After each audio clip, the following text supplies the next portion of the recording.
Hello mga auntie, may order nga tayo ngayong araw na isang artificial plastic flower. At ito nga, i-arrange natin sa isang flower vase.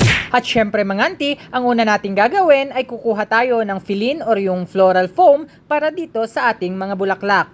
At ito na nga mga auntie, ididikit na natin itong floral foam dito sa bunganga ng ating flower vase. At itong foam na ating gagamitin mga auntie ay para talaga ito sa mga artificial plastic flower. Kasi yung para sa mga fresh flower, ang gagamitin natin doon ay yung kulay green. Kasi yung green na foam mga auntie ay sumisipsip yon ng tubig. Itong ating pang-artificial flower ay hindi ito nasipsip kasi ito ay matigas. Kasing tigas na mga ulo ng mga kabataan na hindi nakikinig sa kanilang mga magulang. Pares. At ito na nga mga auntie, umpisahan na nating itusok itong ating mga artificial plastic flower. Hindi ko na isa-isahing sabihin kung ano itong mga pangalan itong ating mga nilagay ng mga artificial plastic flower mga auntie kasi hindi ko rin alam. Kayo na mga bahala mag-search kung ano yung mga pangalan at mga itsura ng ating mga ilalagay ng mga artificial plastic flower. I-comment nyo na lang sa baba mga auntie. Baka kasi mamaya iba yung masabi kong mga pangalan, ako alam mo naman ang ating mga kapwa magagaling dyan. Char, kaya mas mabuti wag na lang magsabi at kayo na lang bahala kung alam nyo yan, i-comment nyo na lang sa baba. Kasi marami dyan sa paligid, mga perfectionist, charot. Bali ang mga kulay na ginamit natin dyan mga auntie, meron tayong puti, meron din tayong lavender, meron din tayong pink, or yung meron din tayong parang orange or dark pink, light pink. Kayo na bahala, tumingin. Char. Mega love shout out. Mega love shout out kay Lene Corpus. Mega love shout out kay Sherwin Maranan.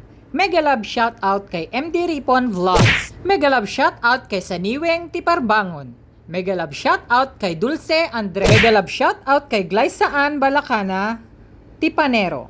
Mega love shout out kay Elsie Borbon.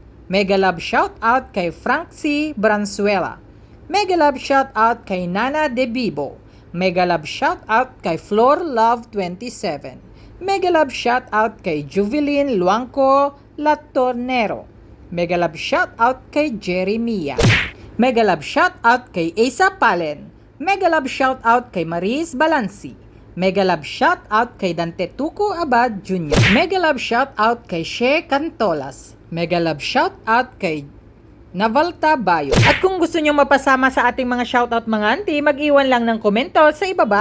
At mabalik na nga tayo dito sa ating arrangement mga auntie. Ang hirap talaga gumawa ng isang arrangement, lalong-lalo na kapag low budget ang ating mga customer. At kailangan mo talagang humugot ng mahabang pagkahaba-habang eksplanasyon. Mahirap talaga mga auntie kapag mga walk-in ang ating mga customer at yun ang ating gagawin. Mas mabuti pa yung mga online kasi kung magkano ang presyo doon, ayun na yun talaga, wala nang reklamo. At kung nagustuhan mo ang ating video for today mga auntie, follow for more, wag mo na rin kalimutang i-share. Yun lamang. Once again, Abet Cariaga. Babu!